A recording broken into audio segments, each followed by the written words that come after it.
Hello à tous, ici Claire Virose et bienvenue dans un nouvel épisode d'Oser la reconversion, le podcast dédié aux reconversions professionnelles à quelque stade qu'elles en soient.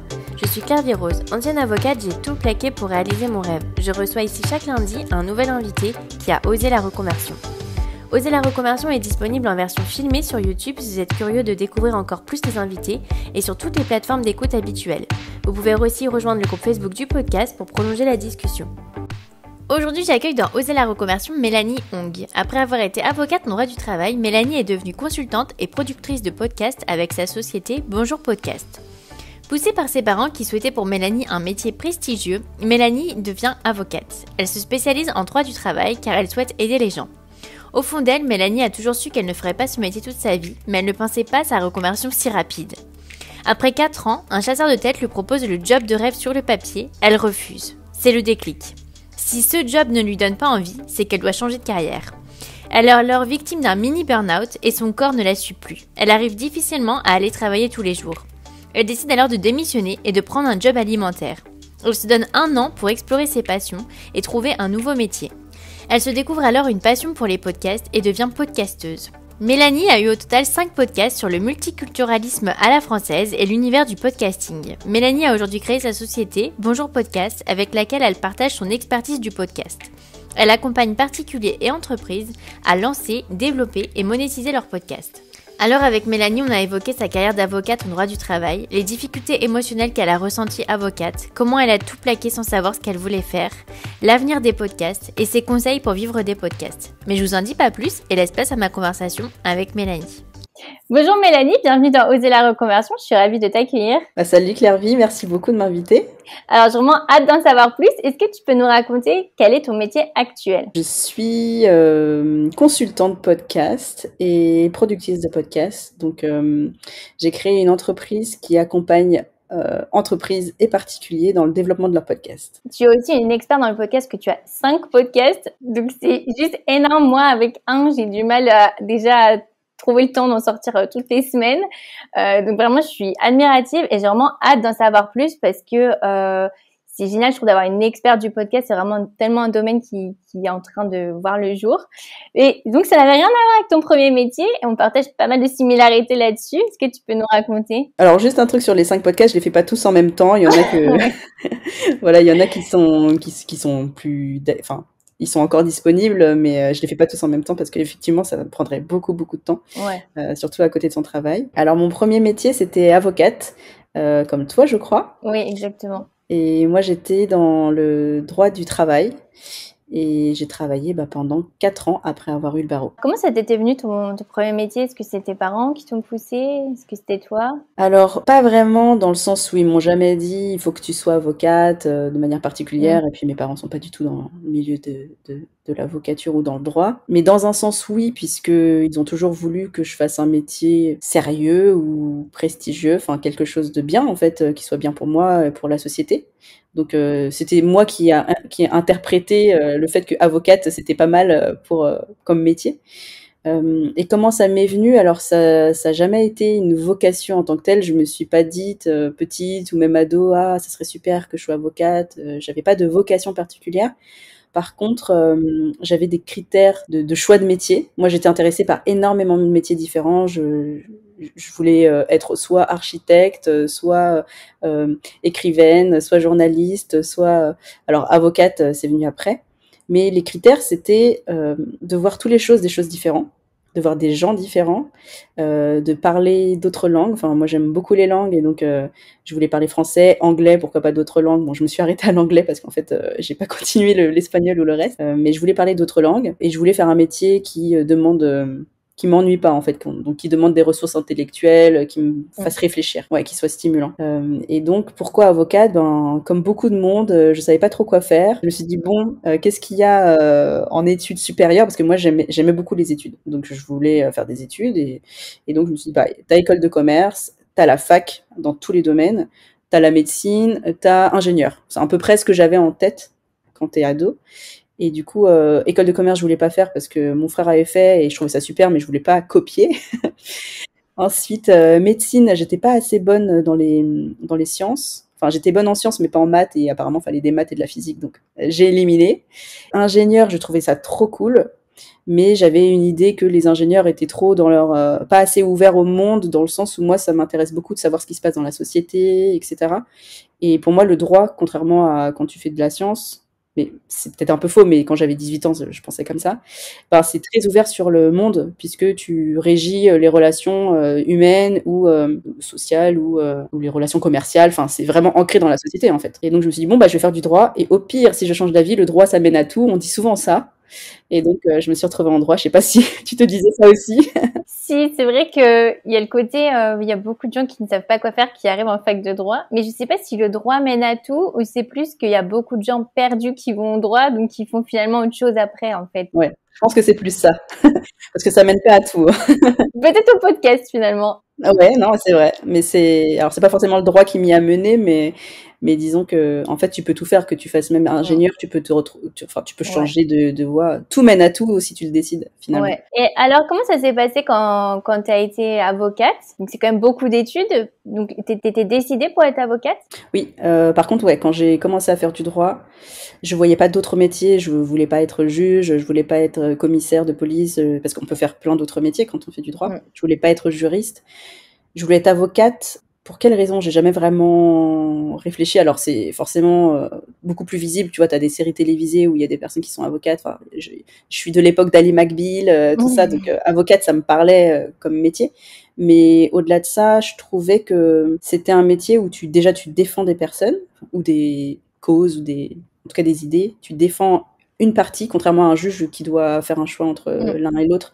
Et ça, je trouve ça extrêmement difficile. Et aussi, tu manies des idées, en fait, au service d'un intérêt. Et donc, moi, je trouvais ça intéressant. Et j'avais dans l'idée que l'avocat, en fait, défend les gens, défend des causes, défend des intérêts. Et j'ai un peu cette âme de défenseuse de la veuve et l'orphelin. Enfin, je voulais défendre, en fait, des choses. Et c'est marrant que tu en parles, parce que justement, c'était une question que je voulais te poser, parce que toi, tu étais avocate en droit du travail. J'ai fait un stage en droit du travail, rapide, hein, et en fait, j'avais trouvé ça très, très dur, parce que finalement, tu défends les entreprises, parce que c'est elles qui ont l'argent de prendre des avocats en droit du travail. Et vraiment, j'avais trouvé ça humainement super difficile, parce que tu es vraiment en train de conseiller les entreprises. Par exemple, elles vont appeler, on voudrait virer cette personne, est-ce que tu peux préparer un peu le licenciement? Ou c'est vraiment des trucs très très durs humainement. Et je m'étais dit, non, moi je peux pas faire du droit du travail. Donc j'avais fait de la fiscalité parce que je trouvais que c'était plus abstrait, c'était des chiffres, on voyait pas trop ce qu'on faisait en fait. Et toi, comment tu l'as vécu ça, justement, en plus en étant un peu je veux défendre des causes? J'ai pas mal de choses à dire là-dessus, parce que effectivement, moi, c'est un vrai sujet pour moi, les valeurs morales, éthiques, j'ai fait un master en fait de droit et éthique du travail pour dire que c'était un sujet dès mes études. Je voulais faire quelque chose avec lequel j'étais en ligne. Enfin, maintenant on dit aligné, donc moralement, philosophiquement, je voulais faire quelque chose de bien pour la société. J'avais ça en tête vraiment dès le début. Au début, je me suis dit, je vais soit défendre les salariés, parce que on pense toujours que le particulier, du coup, le salarié, l'individu, est plus défendable, parce que c'est lui qui subit, c'est la victime, il se fait licencier, etc. Et que l'entreprise est un peu plus le grand méchant. C'est un peu plus compliqué que ça, puisque en fait, t'as les deux des deux côtés. T'as autant des salariés qui font n'importe quoi et autant des entreprises qui font n'importe quoi. Forcément, l'entreprise a plus de poids, et elle, c'est plus lourd les conséquences quand elle fait n'importe quoi, enfin, quand elle licencie à tour de bras juste pour des raisons économiques, des choses comme ça. Moi, j'avais un dilemme au début et je m'étais dit, je ne veux pas faire quelque chose qui ne me correspond pas. Et donc, si j'arrive à traiter de ces dossiers-là, je préférerais aller voir ailleurs. Ce qui, normalement, ne se fait pas. Enfin, tu vois, mes boss, si je leur dis ça, ils disent, bah non, tu défends tout le monde. Enfin, il n'y a pas de choix comme ça à faire.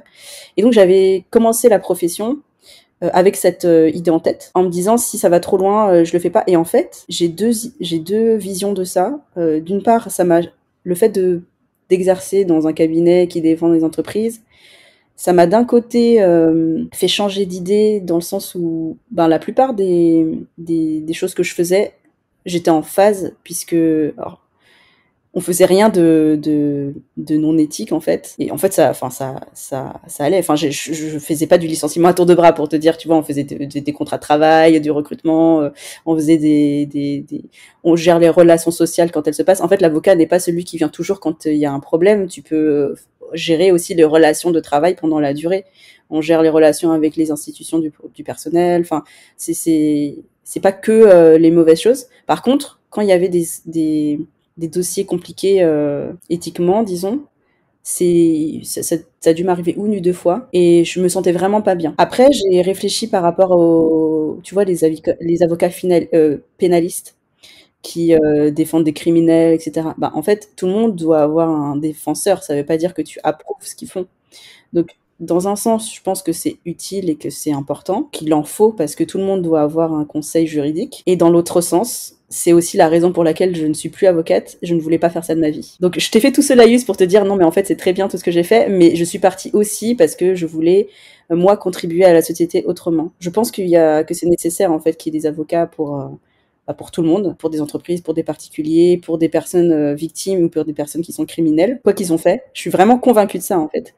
Par contre, j'ai pas envie que ce soit moi qui défende les mauvaises causes. Ouais, c'est dur émotionnellement. Je me rappelle qu'il m'avait donné une image, il m'avait dit, j'en avais parlé avec un avocat à la fin de mon stage, il m'avait dit, pour moi, le droit du travail, tu tires à balles réelles, donc tu vois ce que tu fais, parce que quand tu vires des gens, bah, tu sais quoi, tu sais ce que tu fais. Mais la fiscalité, c'est comme si tu mettais une visière, tu vois, des lunettes de soleil, un casque anti-bruit et que tu tirais partout, quoi. Tu vois, donc lui, il disait, bah au moins je vois ce que je fais. Ouais, tu vois, ce que moi je disais, bah moi je préfère aller en fiscalité, comme ça je suis pas trop l'humain finalement, c'est loin de moi. Et c'est vrai que ça m'avait vraiment troublée parce qu'on n'imagine pas ça du droit du travail. On se dit justement c'est quelque chose d'assez humain. On a beaucoup d'interactions, je veux dire proche des humains en fait, ouais. C'est très humain et je suis complètement d'accord avec cette personne-là parce que pour moi, la fiscalité, comme plein d'autres droits en fait, parce que pour moi, le droit, c'est pas ça qui fait que tu vas avoir un impact, ça régit les différentes relations qui existent déjà dans la société.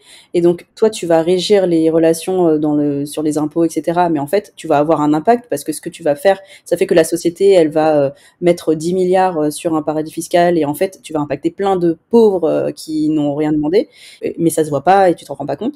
Alors que quand tu fais du droit du travail, tu le vois tout de suite ce que tu fais. Tu licencies quelqu'un en fait pour aucune raison et tu imagines des fausses raisons dans sa lettre de licenciement, tu le vois tout de suite en fait et tu vois pendant le procès la personne qui a subi ça. Donc c'est très humain, mais tout est humain et finalement c'est juste que nous on le voit. Et j'ai choisi le droit du travail pour ça parce que j'hésitais entre pénal et travail. J'aurais bien aimé faire les deux parce que c'est le plus humain, c'est là où tu as le plus de contact, on va dire, humain avec les gens.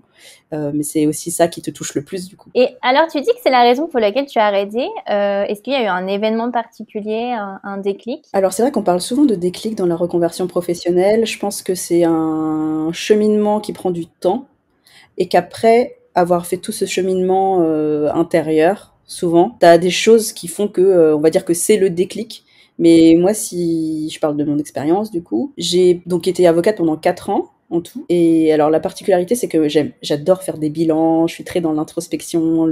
Alors, c'est du développement personnel finalement, mais je le savais pas à cette époque, hein, je l'appelais pas comme ça. Je disais juste, j'aime bien faire le point avec moi-même à chaque fin d'année.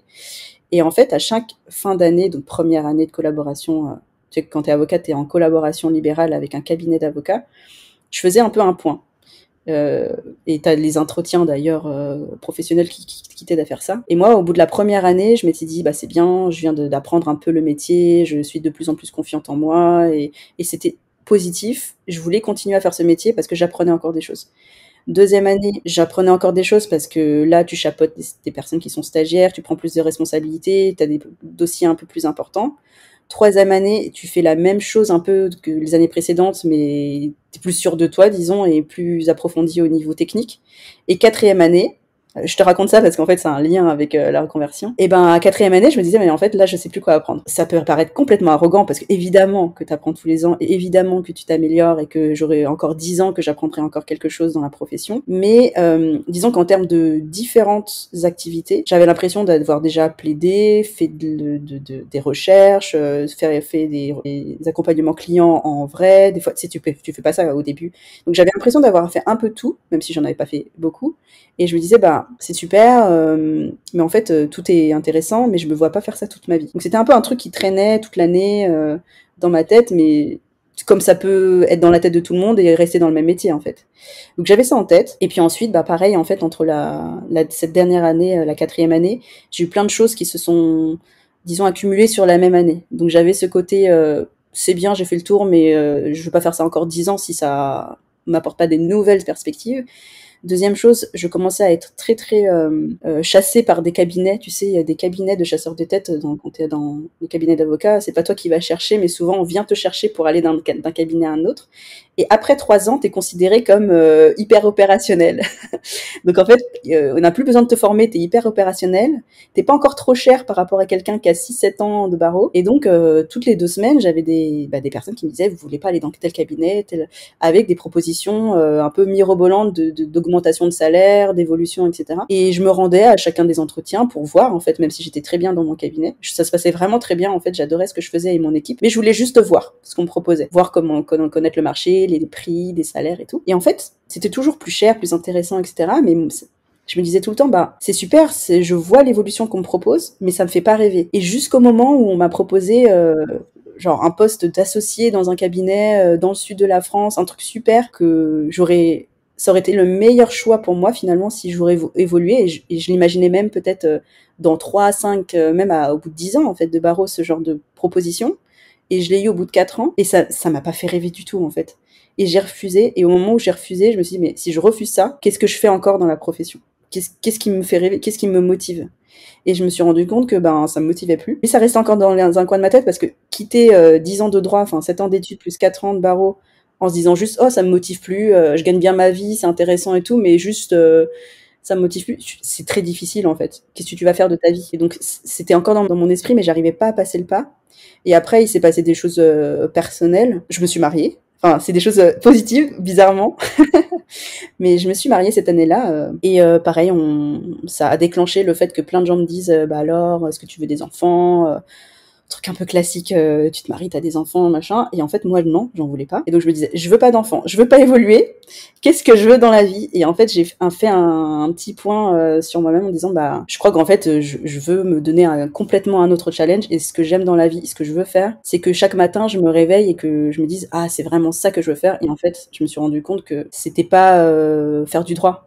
Ce que je voulais faire. Je ne savais absolument pas ce que je voulais faire, mais ça me motivait pas, en fait, le matin d'aller faire du droit. Je voyais pas de perspective dans 10 ans qui me faisait rêver. Et moi, je voulais rêver, en fait. Je voulais avoir un métier qui me fasse vibrer, voilà. Donc, pas vraiment de déclic en tant que tel. Disons, une année où chaque mois, j'avais un truc au fond de moi qui me disait, il y a un truc de mieux que je peux faire. C'est comme quand t'es avec quelqu'un, tu sais, ça se passe bien, mais tu dis pas, je vais me marier avec, tu vois.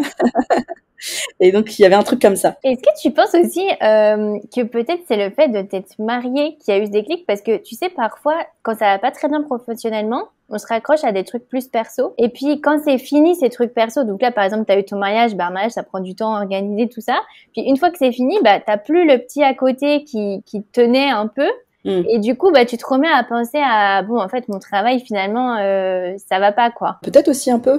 Je me le disais déjà avant le mariage. Je me disais, en fait, pour moi, c'était un jour je ferai autre chose. C'était genre dans 5 ans, dans 10 ans, mais un jour je ferai autre chose. Je savais que je ferais pas ça toute ma vie, mais je me disais pas maintenant en fait. Je me disais un jour je ferai autre chose. Et après le mariage, tout le monde me disait tu vas faire un enfant, tu vas faire ceci, tu vas faire cela, et tu vas être avocate pendant 10 ans, et après ils vont grandir et machin.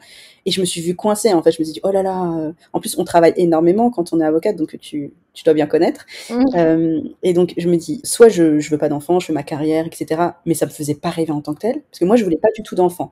Et donc quand tu veux pas d'enfant, tu dois avoir une autre perspective qui te porte en fait.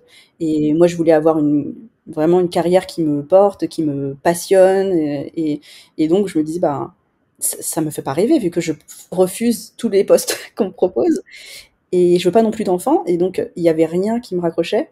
Et effectivement, ce que tu dis, le côté perso, oui, ça m'a posé question en fait, parce que je me suis dit qu'est-ce qui me plaît dans la vie hors de mon métier. Et il y a les voyages, il y a tout ça, mais bon, ça c'est des loisirs. Et donc j'ai entamé une réflexion. Ce qui m'a aidée, c'est que je me suis rendu compte que j'arrivais pas à la faire toute seule, cette réflexion, parce que pendant 1 an pratiquement, j'avais ces idées en tête de un jour je ferai autre chose, et mon métier je l'aime mais pas tant que ça. Je me suis inscrite à un bilan professionnel, Switch Collectif, peut-être que tu connais, qui t'aide en fait à comprendre ce que tu veux dans la vie, quelles sont tes forces, etc. Et moi je pensais que ça allait me donner un autre métier. Genre en fait vous êtes faite pour être Moi, j'aurais toujours voulu être une artiste comme dans la musique, dans la chanson. J'ai toujours voulu être soit écrivaine ou chanteuse ou dessinatrice. Et en fait, je pensais que ce bilan, ça allait me faire dire, je sais pas, devenez dessinatrice. Et en fait, ça m'a pas du tout fait ça. Ça m'a juste montré qu'en fait, fallait plus que je sois avocate. Ah ouais, ça te donne pas forcément... ouais, ça te fait un bilan sur peut-être le présent aussi, quoi. Ça me fait un bilan sur qui je suis, ce que je veux, ce que j'aime et en quoi je suis bonne et qu'est-ce que j'ai envie de faire de manière générale. Mais ça me donne pas un métier, hein. Ça m'a fait comprendre qu'en fait, être avocate, c'était super pour la stimulation intellectuelle. C'était super pour et on en parlera peut-être par rapport à ce que je fais maintenant. C'était super pour le côté très autonome parce que j'étais en activité libérale où je m'organise comme je veux. Mais par contre, il y avait le côté du sens, de la finalité dans la société qui me posait un souci. Et c'est ça qui fallait que je change. Donc j'ai essayé de me dire, je reste avocate, mais je vais faire un changement d'activité. Par exemple, avocate en, je sais pas, défense des droits de l'homme ou avocate en écologie, etc. Mais finalement, je me suis rendu compte que même faire du droit, quitte à changer de voie et de refaire des études, autant faire quelque chose qui me plaise vraiment, vraiment. Et c'est incroyable parce que je pense qu'il y a beaucoup d'auditeurs qui ont ce côté bon voilà, ça me plaît pas, ça me fait pas vibrer, je vais pas faire ça toute ma vie. Mais entre se dire ça et démissionner en plus sans chômage quand on est avocat, il y a un monde. Comment toi tu t'es dit un matin, bon bah ça y est, c'est bon, parce que tu peux entamer toi t'avais entamé ta réflexion pendant que t'étais encore avocate. Oui. Et donc comment tu t'es dit bon bah ça y est, je démissionne.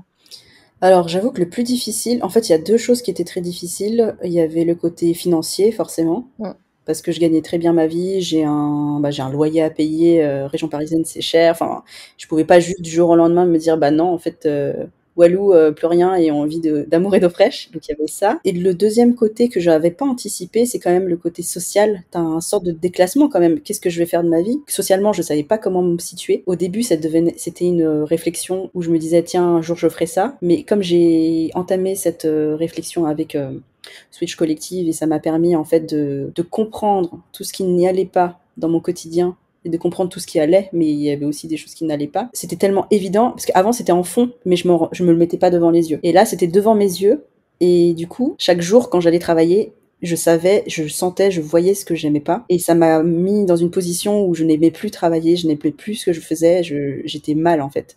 Et d'une position où ça allait et je pouvais travailler, je suis passée à un mini burn-out où mon corps, même en allant au travail le matin, j'avais une boule au ventre tous les jours. Le midi, pour te donner un exemple visuel, c'est que moi j'avais un grand bureau et en fait j'avais pas mal de place. Et en fait le midi, j'avais tellement mal au ventre et je pense que c'était du stress ou de pas aimer j'étais plus bien en fait à ma place, que je devais m'allonger par terre en dessous de mon bureau toute la pause de midi pour que personne me voie et que j'avais et soufflé, tu vois, je respirais comme ça pour me dire bon allez je continue la journée et en fait j'étais mal, mais en fait je comprenais pas pourquoi parce que je faisais exactement la même chose qu'avant, je trouvais pas mon métier moins bien qu'avant, mais en fait comme j'avais eu la réalisation que je pouvais faire autre chose de ma vie, j'avais l'impression de perdre mon temps, que chaque jour qui passait je perdais du temps sur ce que je pouvais faire vraiment. À ce moment-là j'ai commencé à écouter des podcasts on en parlera après, mais il y avait un peu un tout début de podcast, on était en 2017, donc il y avait de premiers podcasts qui interviewaient des entrepreneurs ou des personnes qui m'avaient changé de vie, des choses comme ça. Et en fait, ça me faisait vraiment rêver. N'importe quel autre métier artistique ou créatif me faisait rêver. Et le fait que ça me parle autant me faisait me dire que c'était ça que je devais faire et que chaque jour que je passais sans faire ça, c'était un jour de perdu dans cet avancement. Et c'était plus, je pense que le déclic, c'était plus de se dire il faut plus que je regarde ce que je perds, il faut que je regarde ce que je dois gagner. Et du coup, c'était plus une perte en fait de ne plus être avocate. Parce que c'est ça que tu vois au début, quand tu as peur de quitter ton entreprise ou ton poste. Tu vois tout ce que tu vas perdre, tu vas dire je vais plus être payé, tu te dis je vais plus faire tout ce que j'ai fait et j'ai travaillé tant pour ça, tu te dis j'ai eu toutes ces compétences et je les utiliserai plus. Mais en fait, c'est pas ça qui compte. En tout cas, à ce moment-là, c'est je vais m'épanouir tellement et là je perds du temps dans cet épanouissement. Du coup, il faut que je me dépêche et que je fasse autre chose. C'est marrant parce que j'ai eu exactement la même chose parce que souvent les gens me disaient mais tu te rends compte après ton année d'études, parce que moi j'ai fait que 2 ans avocate et les gens me disaient mais après ton année d'études t'as fait que 2 ans, mais pour moi c'était déjà trop parce que j'avais perdu tout mon temps dans les études plus avocate, j'avais qu'une envie c'était de passer à la suite Et je pense qu'en fait, ça sert à rien, quand on le sait, ça sert à rien de prolonger parce que ça prend du temps aussi de se reconvertir et de se former à autre chose. Donc, plus vite on commence, c'est vraiment incroyable ce que tu racontes pour le corps parce que c'est vraiment, ouais, c'était un appel à l'aide de ton corps, quoi. Oui, j'avais jamais eu ça. J'ai jamais été sujette à des crises d'angoisse j'ai jamais eu de problème, ni de santé, ni d'angoisse, ni de quoi que ce soit. Je suis pas quelqu'un de stressé, je suis vraiment pas. Mais là, j'allais au travail et j'avais c'est même pas une boule au ventre, c'est que j'avais une barre, tu vois, une barre dans le ventre et je ne pouvais plus respirer. Et en fait, je travaillais, mais limite en apnée, quoi. Mm. C'était horrible parce que j'ai caché ça en fait à tout le monde tout le temps. Ouais, moi, rien que tu en parles, ça me réangoisse parce que moi, c'est pareil, j'avais fait des ulcères quand j'étais avocate et donc c'est des trucs où finalement après, avec le recul, tu te dis mais comment j'ai pu autant être mal de l'intérieur en fait. Alors comment tu t'es sentie quand t'as démissionné? Parce que ça a dû être la libération. Mais tellement bien. Je me suis sentie tellement bien. Je crois que c'est un de mes meilleurs souvenirs de ma vie. Parce qu'en fait, c'est pas qu'une démission d'un endroit, c'est symbolique pour toute une vie. Je suis quand même un peu prévoyante et en fait, j'ai eu cette période où j'étais mal physiquement parce que je savais que je voulais partir, mais je voulais un matelas financier et comme j'avais pas de chômage, j'ai cherché un CDD ou un CDI pour avoir un boulot alimentaire. Et donc en fait, le jour où j'ai une confirmation écrite par mail, on vous embauche dans un job qui me prendrait pas trop de temps et trop, voilà. Et ben j'ai rédigé ma démission tout de suite. J'ai reçu le mail. J'étais au cabinet dans mon bureau. Je crois qu'il était genre 13 ou 15 heures. On était dans l'après-midi. Je reçois le mail. Je fais oh c'est bon. Je suis sûre que je peux partir. J'aurai un petit matelas financier. Je rédige ma lettre de démission et je suis allée dans le bureau de l'associé directement. Ça a mis 10 minutes. Et donc j'arrive et mon entretien 2 mois plus tôt, j'avais quand même un peu mis des indices en disant, bah, je me pose des questions, je sais pas si je vais faire ça tout le temps, vraiment, c'est un truc, j'ai envie de t'en parler. Et donc 2 mois plus tard, j'arrive avec ma lettre de démission, elle a halluciné. Enfin, elle s'attendait pas en fait, elle pensait que je lui disais ça, mais voilà, c'était un petit coup de mou, que j'allais prendre des vacances et que ça allait mieux se passer. Je lui donne ma démission, ça faisait 4 ans que j'étais là, et là elle me dit non, réfléchis. C'est pas possible en fait que tu fasses ça. J'ai dit non, non, c'est réfléchi, non, mais t'inquiète pas, ça fait 1 an moi que dans ma tête ça tourne, donc non, non, c'est bien réfléchi. Et après, elle m'a dit, est-ce que tu veux que c'est un problème de rémunération? Enfin, il y a eu tout ça. Mais moi, je me sentais tellement bien. Je lui ai dit, voilà, je donne ma démission, j'ai 3 mois de préavis, ça va se passer comme ci, comme ça. Je serai là jusqu'à la fin de mon préavis pour que ça se passe bien, parce que je veux aussi que vous aidez. Mais moi, je me suis sentie tellement libre parce que je me libérais de cette profession. J'ai rien contre la profession, hein, je la trouve super. Enfin, je la trouve très intéressante et utile, mais je me libérais de la contrainte sociétale de continuer à faire quelque chose pour l'image, parce que j'ai fait ces études, donc je dois faire ce métier. Quand je parle à quelqu'un que je me présente, ça fait bien. Ah, tu fais quoi dans la vie? Je suis avocat. Ah, super, bravo, c'est génial, nanana.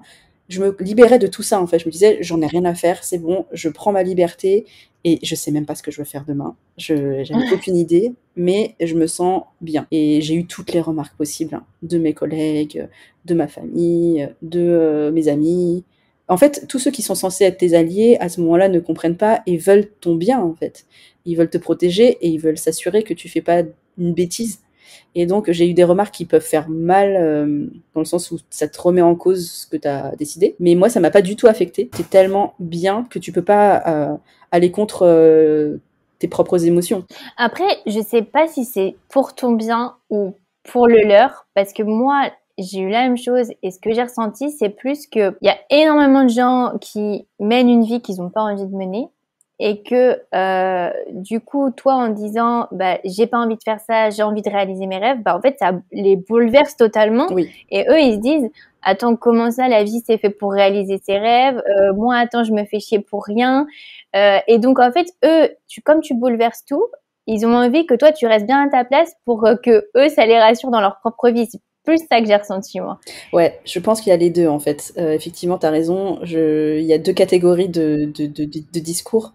Il y a celui-là, clairement, que j'ai beaucoup ressenti et on peut donner des exemples, hein. J'ai plusieurs personnes, enfin beaucoup de personnes qui m'ont dit non mais la vie c'est pas comme ça, on ne vit pas de ses passions, tu vas pas ouvrir une épicerie bio et vivre d'amour et d'eau fraîche. Tout le monde aimerait faire ça, mais il faut redescendre sur terre. J'en ai eu beaucoup de réactions comme ça, Ouais. qui se voulaient bienveillantes, mais pour me remettre les idées en place. Tu gâches ton potentiel. Tu pouvais faire une telle carrière. On avait prévu plein de choses. Enfin, vraiment, ces personnes-là, oui, je pense que effectivement, c'est exactement ce que tu dis, c'est que c'est des personnes qui aimeraient faire ça, qui, dans l'idéal en fait de leur vie rêvée, aimeraient faire autre chose qu'elles font actuellement, mais comme elles le font pas et qu'elles te voient le faire, ben du coup, ça les perturbe et ça met en cause le fait qu'elles se sacrifient en fait dans leur métier Ouais. qu'elles n'aiment pas. Et donc tu devrais aussi te sacrifier parce que sinon ça fait trop mal à voir quelqu'un qui fait autre chose. Donc effectivement, je suis d'accord avec toi pour ça. Ouais. Par contre, il y a une autre catégorie et là je pense que c'est plus famille proche, amis proches, qui là c'est pas. Alors il y en a si qui sont aussi dans ce côté-là, mais il y en a c'est vraiment qui s'inquiètent, qui se disent oh là là, bah en fait t'es sûr que tu fais pas une bêtise et en fait tu vas regretter après. Et donc, ils s'inquiètent, mais c'est aussi leur projection, parce qu'ils se verraient pas faire ça. Par contre, ceux qui te connaissent bien, et qui, moi, j'ai une amie qui m'a dit, bah, évidemment. Bah, là, en fait, tu dis, bah, et un, qui te connaissent bien, et deux, qui n'ont pas peur de ce choix-là de manière personnelle dans leur vie. Il faut les deux, parce qu'il y en a qui te connaissent bien, mais comme ils n'arrivent pas aussi à faire cette étape-là pour eux, et qui sont pas aussi épanouis, bah, ils s'imaginent pas qu'on puisse faire des choix de liberté. Ils voient que la sécurité. Et puis c'est ok, hein. Enfin, pour moi, je trouve que c'est ok parce qu'il y en a qui privilégient la sécurité et d'autres la liberté. Oui, après, moi, ce qui me gêne quand même, c'est le jugement. Je trouve que il y a quand même beaucoup de jugement et quand on fait ces choix-là, c'est que c'est déjà pas facile. Je pense qu'il faut pas aller solliciter des avis, en fait. Ouais. Moi, j'ai sollicité aucun avis. Les gens le donnent souvent sans que tu le demandes. Et si c'est le cas, ben, il faut se blinder au maximum. Ce que je disais, c'est que moi, ça m'a pas trop affecté, mais c'est vrai que ça peut affecter quand tu doutes. En fait, quand t'es pas sûr de toi, et ça peut affecter, effectivement. Ça m'a affecté un peu plus tard. Parce que sur le moment, t'as l'adrénaline, tu dis, oh, c'est bon, je vais vivre une autre vie et je vais vivre de ma passion et machin. Mais par contre, 6 mois plus tard, c'était un peu plus dur. Et comment ça s'est passé avec tes parents?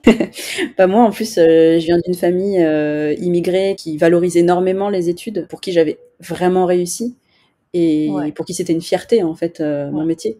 Donc, c'était pas évident. Mais comme je disais, je pense que le fait que je sois aussi sûre de moi, en fait, je sais pas trop finalement comment ils l'ont vécu. Mon père, par exemple, lui, le jour où j'ai annoncé, il m'a dit c'est une blague, c'est pas vrai. Vraiment, c'était inconcevable. Et 6 mois plus tard, il dit tu vas revenir avocate. 1 an plus tard aussi, tu vas devenir avocate. Là, c'est une petite passade et tout. Bon, 3 ans, 4 ans, 5, là, on arrive à 4 ans et demi, 5 ans plus tard, ça commence à être, tu vois, beaucoup plus accepté. Par contre, ma mère l'a accepté assez facilement, plus pour des raisons d'équilibre personnel. Parce que quand j'étais avocate, je travaillais vraiment énormément. Autant elle trouve ça très valorisant en fait d'être avocat et de contribuer à la société comme ça. Autant le voir dans ma vie, ce que ça voulait dire. Parce que le métier en tant que tel, elle trouvait ça super, mais elle me voyait jamais. Elle savait que mon mari ne me voyait jamais. Et elle se disait, en tant que future grand-mère potentielle, sachant que je lui ai jamais dit que je voulais d'enfants, mais elle aimerait bien avoir des enfants. Elle s'est dit, oui, ça va être bien quand t'auras des enfants, t'auras plus de temps pour lui. Donc voilà, elle a trouvé que c'était mieux pour l'équilibre personnel, et même sans enfants, en fait, d'avoir du temps pour soi, de pas travailler tout le temps, c'est quand même bien. Et alors, comment ça t'est venu le podcast? Raconte-nous un peu, parce qu'il y a un monde entre avocat et podcasteuse. Ouais, effectivement. Alors, pour la faire courte, donc je disais tout à l'heure que pendant ma reconversion, j'écoutais pas mal de podcasts, mais vraiment en tant qu'auditrice, hein, parce que ça m'intéressait. Et ensuite, je savais vraiment pas de quoi faire, donc je m'étais donné 1 an pour explorer, sachant que ma piste principale, parce que ça m'a quand même donné une piste de faire un bilan d'introspection, bilan professionnel, c'était qu'il fallait que je sois dans un métier créatif. C'est large, mais il fallait que ça soit créatif. Donc moi, j'ai pris ça en main et je me suis dit, métier créatif, il y a plein de choses. Il y a la musique, donc le son. Il y a l'écriture, parce que je te parlais d'être écrivaine, j'ai toujours aimé écrire, donc il y a écrire. Il y a le dessin, j'aime beaucoup le dessin. Je me voyais bien dans la BD ou même dans l'illustration, donc il y avait cette piste-là. Et la photo. Les photos, c'est aussi assez créatif. Donc en fait, j'aime l'image, le son, l'écrit, pour résumer. Et donc j'ai exploré un peu ça. Donc j'ai ouvert un blog, j'ai écrit des articles toutes les semaines, j'ai pris des cours de dessin, j'ai dessiné toutes les semaines aussi, et j'ai refait de la musique parce que je fais de la guitare. J'en avais pas fait depuis que j'étais à la fac, tu vois, donc ça faisait très longtemps. Et comme j'écoutais des podcasts, je me suis dit, tiens, j'écoute des podcasts, pourquoi j'en ferais pas un, mais juste pour explorer, en fait, comme ça, c'était pas un métier. D'ailleurs, c'est 2017, il y avait pas de métier dans le podcast. Aujourd'hui, ça commence. Et donc, le podcast, je me suis dit, c'est cool, parce que tu écris, tu prépares tes épisodes, t'écris ton introduction, tu peux écrire même tes interviews, tu rencontres du monde. Ah oui, je t'ai pas dit, mais dans l'écriture, je voyais aussi le côté journaliste, en fait, faire des interviews. Donc, tu peux faire des interviews en podcast. Et il y a le son, puisque, c'est sonore. Tu peux mettre de la musique avant, et puis surtout, c'est du son, en fait. Même il y a des mots, mais tu peux aussi faire de l'écriture sonore, etc. Donc le podcast, je me suis dit, c'est pas mal, ça réunit un peu tous ces éléments-là. Mais quand je l'ai fait, j'avais pas du tout réfléchi à ça. J'ai juste fait en disant, tiens, j'en écoute, je vais en faire un pour voir. Et donc j'ai lancé mon premier podcast en 2018, des interviews de Français qui ont une double culture, donc qui s'appelait Melting Pot. Et en fait, j'ai fait ça dans mon année. En fait, je m'étais donné 1 an pour explorer, et j'ai fait ça au bout de 6 mois. Et donc, je l'ai fait pendant 6 mois, les 6 derniers mois de mon année test, on va dire. Et à l'issue de mon année sabbatique, sans être sabbatique, parce que j'avais mon CDI que j'avais trouvé. En fait, on bosse tellement quand on est avocat qu'après, quand on passe à des horaires un peu plus normales, on a l'impression d'avoir énormément de temps. C'est ça. En fait, j'avais trouvé un CDI à 35 heures et je considérais que c'était mon année sabbatique. Donc, je faisais mon job en CDI de 9 à 18, un truc comme ça. Et puis le soir et le week-end, je faisais mon podcast, le dessin et mon blog. À l'issue de tout ça, moi j'étais persuadée que j'allais me tourner vers le dessin. En fait, j'ai toujours rêvé d'être auteur de BD, parce que t'as l'écrit et le dessin en même temps. Et je me suis rendu compte qu'en fait j'adorais dessiner, mais qu'en fait je me voyais pas refaire des études, me mettre dans ça. Mais le podcast en fait m'a tellement plu. J'ai eu un gros coup de cœur pour ce média-là. Et j'ai pas compris au début pourquoi. Je me suis dit, j'adore le podcast, je vais faire plein d'interviews, je vais sortir des podcasts. J'arrêtais pas d'en faire juste pour moi, comme ça. Et en fait, en réfléchissant, parce qu'au bout d'1 an, je me suis dit, il faut que je fasse un choix entre, pour gagner ma vie. Parce que clairement, il faut que je gagne ma vie et je voulais pas rester dans cette entreprise toute ma vie. C'était pour moi vraiment un passage. Je me suis dit, il faut que je réfléchisse à ce que je choisis. Donc j'ai fait le bilan, le pour, le contre de chacune de ces activités créatives. Et le podcast, je me suis rendu compte qu'il y avait tous ces éléments, donc que je t'ai dit tout à l'heure de manière très objective, mais je l'avais pas réalisé en fait. Et en réalisant ça, je me suis dit, j'ai eu un coup de cœur pour ce média, ça réunit tout ce que j'aime. Maintenant, il faut juste que je trouve un moyen d'en vivre. C'est ça que je me suis dit au bout d'1 an. Et c'est ce que j'ai fait du coup. Parce qu'il n'y avait pas de métier et j'ai essayé de me trouver, de créer un métier dans le podcast. Oui, alors justement, est-ce que tu aurais des conseils pour les auditeurs qui voudraient lancer leur podcast? Quels conseils tu donnerais à quelqu'un qui veut lancer un podcast? Le premier, c'est pourquoi, déjà, bien comprendre pourquoi on veut lancer son podcast. Parce qu'après, tout le reste, ça découle de ça. Toutes les autres décisions, que ce soit le format, la fréquence, le temps que tu mets, la forme, c'est pourquoi tu veux lancer. Si c'est pour faire, par exemple, si tu le fais pour communiquer sur ton activité professionnelle, ça va donner un format différent et puis une fréquence et des objectifs différents. Si tu le fais pour partager ta passion pour le cinéma, pour la musique ou autre, ça va pas donner aussi les mêmes implications en termes de fréquence, etc. Donc la première chose, c'est pourquoi tu le fais pour toi, en fait, la motivation. Et ensuite, de définir... après, je pourrais donner plein de conseils sur le contenu, etc. Donc je pense que si on donne des conseils généraux, c'est vraiment d'avoir en tête pourquoi tu le fais. Et donc ça te donnera tes objectifs et toute la motivation, ce que tu veux mettre dans ce projet. 2, te donner une deadline pour le lancer. Parce qu'en fait, souvent, on a une idée en tête de podcast, on veut le faire, et on peaufine, on réfléchit, stratégie, machin, etc. Et c'est bien, mais il faut se donner une date, et si ça passe et que t'es pas prêt, tu le lances quand même. Parce qu'en fait, ça met un coup de pied aux fesses, et après, t'avises sur le reste. Donc ça, c'est important, se lancer. Mais je pense que beaucoup de gens le disent. Pour tout, je pense que c'est vrai pour tout. Ouais. Et puis aussi, entre quand on y pense et qu'on le fait, je sais, moi, par exemple, quand j'ai lancé mon premier épisode, plein de trucs que j'avais pas imaginé, style ta bande-annonce, ta couverture, et puis finalement, tant que t'es pas en train de le faire, tu penses pas à tout ça. Ouais. Et du coup, tu réalises sur le moment et puis c'est bien. Après, tu peux te former et c'est bien aussi. D'ailleurs, moi, je propose des formations, donc je dirais pas le contraire. Mais se lancer, c'est le plus important, finalement. Est-ce que toi, justement, tes formations, tu les conseillerais plutôt avant Ou une fois qu'on s'est lancé, peut-être qu'on essaye de monétiser ou qu'on est peut-être un peu plus avancé, tu vois, dans ce qu'on fait. Je peux répondre pour moi, mais maintenant, tu vois, 5 ans après que je me sois lancée, il y a beaucoup plus de personnes qui proposent des formations.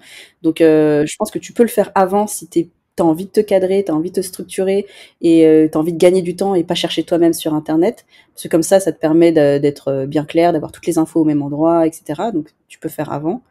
Moi, particulièrement, j'accompagne plus les personnes qui sont un peu plus avancées, des personnes qui ont déjà leur podcast et qui veulent l'améliorer, enfin qui veulent pas l'améliorer en tant que tel, mais qui veulent le développer, que ce soit au niveau éditorial, technique, communication beaucoup, visibilité, médiatisation et monétisation. Du coup, moi, j'accompagne plus les personnes plus avancées dans le temps, hein, mais on peut se former à tout moment. Quel conseil tu donnerais pour monétiser son podcast? Est-ce que tu peux peut-être un peu expliquer aux auditeurs comment on monétise un podcast? Du coup, je sais pas si tes auditeurs, ils ont des podcasts. J'en sais rien. Je sais pas s'ils ont des podcasts, mais peut-être c'est toujours intéressant à savoir parce que le podcast, c'est quand même un peu le nouveau média. Enfin, je sais que moi, en tout cas, j'ai beaucoup de questions sur mon podcast de mes auditeurs et aussi de mes proches. Donc, c'est toujours, comme c'est un peu nouveau, obscur, c'est toujours intéressant de savoir comment ça fonctionne, je dirais. Disons je pense pas qu'il y a une méthode en particulier parce que c'est nouveau, comme tu dis. Chacun fait un peu comme il veut. Moi, en fait, un podcast, c'est un média, c'est un contenu comme un autre. C'est comme on pourrait dire YouTube ou un blog ou voilà, tout type de contenu.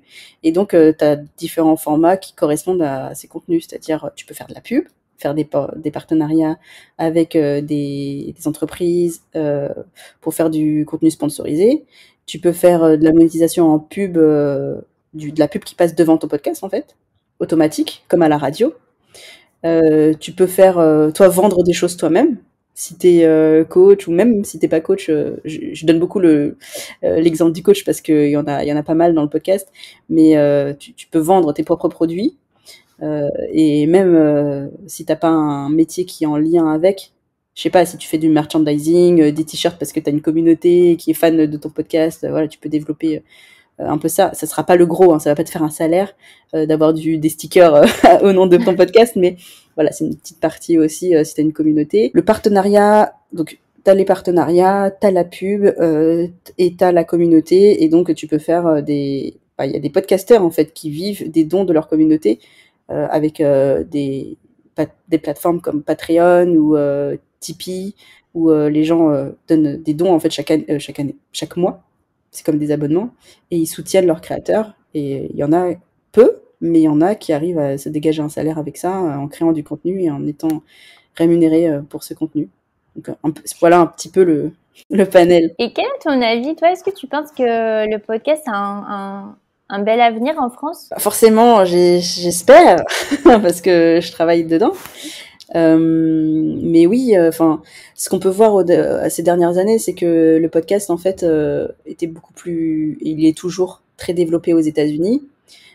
Pour nous, c'est arrivé quelques années après, mais quand c'est arrivé, tous les ans, ça augmente, mais de plus en plus, que ce soit la création et la proposition de nouveaux podcasts, que la consommation. La consommation des Français dans le podcast augmente chaque année. Et l'année dernière, c'était un Français sur 3 qui écoute des podcasts, enfin, qui écoute de l'audio. Après, tu as les replays radio qui prennent une bonne part de la consommation de l'audio. Mais les podcasts natifs, comme on les appelle, donc les podcasts qui sont créés exprès que pour les auditeurs sur mobile, ça augmente tous les ans. Et surtout, au début, ça augmentait, disons en 2018-2019, ça augmentait petit à petit la consommation.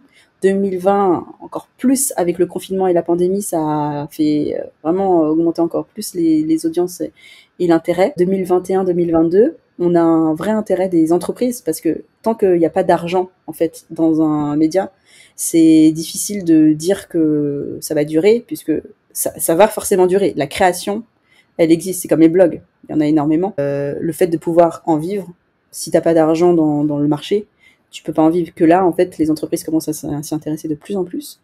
Et on sait maintenant que la publicité sur des podcasts, c'est la publicité qui marche le mieux, tous médias confondus. Je m'avance un peu peut-être tous médias confondus parce que je connais pas bien la télé, etc. Mais en tout cas, sur une cible de niche, si tu veux cibler un sujet particulier, c'est ce qui marche le mieux. Après, je sais pas ce que tu en penses, mais c'est vrai que j'ai l'impression que les entreprises, elles ont plus confiance dans le podcast parce que ça ressemble à la radio finalement. Donc par exemple, pour des gens qui sont peut-être un peu âgés, je veux dire des gens un peu âgés qui ont des entreprises, par exemple peut-être des directeurs, ils vont dire ah oui, on fait de la publicité dans un podcast, ils savent ce que c'est, ils comprennent, c'est comme la radio. Alors que par exemple Instagram, TikTok, tu vois, c'est un peu plus obscur pour eux et ça paraît moins sérieux. Donc, j'ai l'impression que les entreprises, elles font peut-être plus confiance au podcast. Alors si on compare à TikTok, Instagram, etc., c'est possible parce qu'effectivement on voit une différence de génération, comme tu dis, entre les décideurs et les créateurs. Donc des fois, il y a un petit gap, mais ceux qui s'intéressent aux réseaux sociaux et qui sont spécialisés, tu vois, par exemple, un responsable digital dans une grande entreprise, c'est très bien que TikTok, ça marche, et donc ils peuvent mettre de l'argent dessus. Oui. Par contre, je mettrais une nuance sur le fait qu'ils ont confiance dans le podcast, parce que c'est encore très difficile aujourd'hui. En fait, les entreprises qui s'y intéressent vraiment, qui lisent les études sur le podcast, qui comprennent le média, ils y vont, puisque en fait c'est vraiment efficace. Par contre, ceux qui ne connaissent pas trop, qui écoutent juste en tant qu'auditeur, même s'il est responsable, ou elle, elle est responsable digitale dans une entreprise, ils vont hésiter. Ils vont hésiter à y aller parce qu'ils disent oh, le podcast, qu'est-ce que ça rapporte vraiment? Est-ce que les gens écoutent vraiment? Est-ce que ça a un impact? Et c'est pas encore aussi crédible que la radio dans le côté publicité. Parce qu'au niveau du volume, on sait que la radio, c'est la bande FM, donc c'est des millions d'auditeurs. Les podcasts, c'est des volumes de niche, sauf pour les gros podcasts qui sont très écoutés. Et donc c'est ceux-là qui sont les plus monétiser. Mais ça évolue. Je travaille pour que ça évolue parce que moi, ce que je fais, c'est que j'accompagne à monétiser. Donc, je fais mon petit travail de fourmi. Est-ce que toi, tu travailles un peu avec les podcasteurs comme les agents d'influenceurs pour les mettre en contact avec des marques, justement? Ouais, c'est ça que je fais. Ah, ok. Parce que je pensais que c'était vraiment accompagnement, stratégie, mais tu fais aussi agent de... C'est ça. Combien de temps tu penses qu'on met pour en vivre? Par exemple, quelqu'un qui fait que du podcast, qui fait rien d'autre. Au bout de combien de temps il peut espérer en vivre si il fait tout bien et que son podcast cartonne? Je pense qu'il n'y a pas de réponse type à ça. Je pense que je mentirais si je disais il vous faut 6 mois ou il vous faut 2 ans. Parce qu'en fait, c'est comme de dire à quelqu'un lance-toi sur YouTube et au bout d'1 an, tu en vivras. Il y en a qui seront très bons. Il y en a qui seront... En fait, c'est même pas la question d'être bon. Parce que tout le monde peut travailler, être bon, être passionné. Et en fait, il y a une part de chance, être là au bon moment, au bon endroit, parler du bon sujet. Il y a une part de travail, effectivement, et de stratégie. Parce qu'il y en a qui travaillent beaucoup, mais que la stratégie ne suit pas. Et du coup, je dis ça parce que je l'ai été, cette personne qui a essayé de faire son podcast pour le monétiser et qu'en fait, j'avais aucune stratégie. Je me disais juste, tiens, je vais le sortir toutes les semaines et voilà. Et en fait, il faut une petite stratégie quand même au niveau marketing, etc. Mais même avec ça, en fait, il y a des personnes qui vont faire 100 000 écoutes par mois et d'autres qui vont en faire 1000. Et en fait, on peut pas prédire. C'est comme un film, comment dire que ça va être l'Oscar et l'autre non. Donc malheureusement, ma réponse n'est pas idéale parce que j'ai pas de recette miracle. Par contre, et en plus, c'est tellement nouveau que on peut pas dire c'est sûr, au bout d'1 an, tous ceux qui mettent des efforts, ils en vivent. C'est très rare de vivre de son podcast. C'est comme très rare de vivre de son blog et très rare de vivre de YouTube. En fait, la créateur économie, comme on l'appelle, c'est très aléatoire. Donc il y a des personnes qui se sont lancées il y a 3 ans qui en vivent toujours pas et où c'est pas leur but en fait. S'il y en a, ils font 90%, je dirais, des podcasts qui existent, c'est pas du tout leur but d'en vivre. Et d'autres qui se sont lancés il y a 6 mois, ils ont déjà plein de contrats de partenariat. Après, je pense quand même que c'est difficile d'avoir le podcast comme hobby parce que ça prend énormément de temps. C'est vrai que moi, franchement, avant de lancer mon podcast, je m'étais pas rendu compte du temps que ça prenait. Tu vois, moi, je suis créatrice de contenu, donc Instagram, TikTok, YouTube. Le plus gros travail, c'est le podcast. Vraiment, c'est vraiment un travail énorme. Et je pense que c'est presque impossible de faire du podcast en hobby. Enfin, au bout d'un moment, il faut forcément un peu le monétiser puisque ça te prend tellement de temps, en fait, que... Oui, c'est vrai que ça prend énormément de temps. Par contre, impossible de le faire en hobby, c'est la majorité aujourd'hui des podcasteurs. Ouais. Après, c'est plus, je veux dire, ça dépend de la fréquence que tu fais aussi. Si tu veux en sortir toutes les semaines, c'est quand même difficile de le faire à côté, je veux dire. Ah oui, toutes les semaines, c'est sûr. toutes les semaines, c'est pas un hobby. Enfin, ça peut être un hobby, mais très prenant, du coup. Ouais. Alors toi, c'est quoi ton plus grand rêve professionnel? De manière générale, c'est d'avoir un impact dans la vie des gens. Et donc, mon plus grand rêve professionnel, ce serait que ce soit mon contenu, mes podcasts ou mes accompagnements, mes formations ont permis de changer la vie des gens qui l'écoutent ou que j'accompagne. Donc en fait, c'est de voir les changements de vie dans la vie des gens. Je pense que c'est ça mon rêve professionnel. Et en fait, bon, c'est ce que j'essaye de faire aujourd'hui. Après, je suis sûre que c'est déjà le cas, sauf que tu le vois pas vraiment. C'est possible. Tu vois ce que je veux dire? C'est possible. Parce que surtout les podcasts, il y a un côté très invisible. En fait, quand on fait des podcasts, on n'a pas les réactions comme on n'a pas forcément beaucoup de commentaires. Et on ne sait pas forcément ce qui se passe de l'autre côté. Ouais, c'est vrai. Mais c'est vrai que par exemple, pour les coulisses du podcast, donc mon deuxième podcast, qui est sur la création de podcasts, j'ai eu énormément de messages de personnes qui nous écrivaient, je dis nous parce qu'on était 2 à animer ce podcast, et qui nous écrivaient pour nous dire sans ce podcast, j'aurais jamais lancé mon podcast. Et j'en ai vraiment beaucoup, et j'en ressens encore aujourd'hui, alors que ça fait 2 ans qu'il est arrêté, 3 ans, 2 ans qu'il a arrêté ce podcast. Et on reçoit toujours des messages, en fait, aujourd'hui, s'il n'y avait pas eu ce podcast, je me serais pas lancée. Donc en fait, je pense que c'est vrai, l'influence, on la voit pas, en fait. Mais du coup, comment faire pour se rendre compte que ça marche? Je sais pas s'il faut, en fait, se rendre compte. À part, moi, j'ai mes interactions avec mes clients et c'est cool. Ouais, je sais pas, en fait, à quel moment. De toute façon, je pense à aucun moment on se dit, c'est bon, je suis arrivée. On continue, en fait, on fait les choses. Mais ce que j'aimerais bien, c'est écrire un livre un jour. C'est marrant parce que j'aime l'audio, mais un livre, ce serait. Je mets beaucoup de valeur aussi à l'objet du livre. Donc, je pense écrire un livre issu d'un podcast. Il y a le côté très multiformat.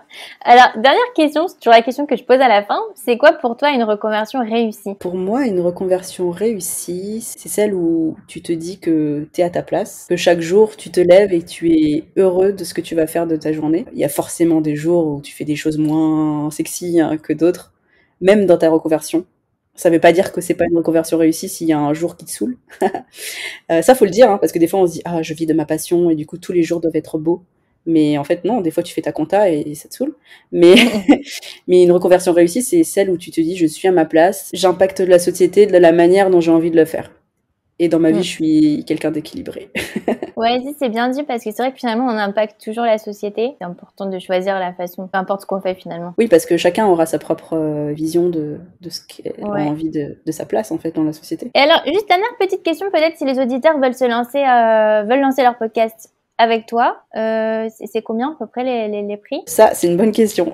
Parce que... non, je te dis ça parce qu'en fait, je suis en train de complètement changer tous mes tarifs ce mois-ci. Donc, pour l'instant, je ne sais pas. Parce que, comme je disais, moi, j'accompagne moins les gens qui se lancent que les gens qui développent. Ouais. Mais je pense que je vais sortir une formation bientôt. Alors, je sais pas quand ton épisode sortira. Mais je pense que je vais proposer quelque chose pour les personnes qui se lancent. Par contre, je sais pas encore sous quel format, quelle durée, quel tarif. Donc, malheureusement, je ne peux pas vous dire là maintenant tout de suite. Mais si ça vous intéresse, voilà, je peux vous laisser mon email et mon Instagram. Je mettrai tous les liens donc de ton site internet, de tes réseaux pour que les auditeurs puissent aller voir ce que tu fais. Ouais, un grand merci Mélanie, franchement, pour tout ce que tu as partagé. C'était vraiment très inspirant. Merci beaucoup. Merci beaucoup. Et voilà, fini pour aujourd'hui. Merci d'avoir passé tout ce temps avec moi. Si vous avez aimé l'épisode, abonnez-vous et laissez-moi un commentaire si vous écoutez l'épisode sur YouTube.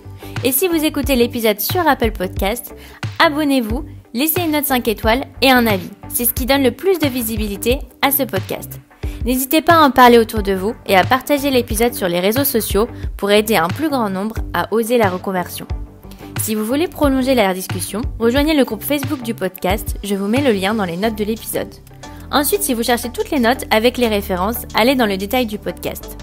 Si vous souhaitez devenir annonceur, me proposer un invité ou me poser vos questions, je serai ravie d'y répondre sur Instagram ou sur YouTube sous le pseudo Claire Virose ou par mail à l'adresse clairevirose@gmail.com.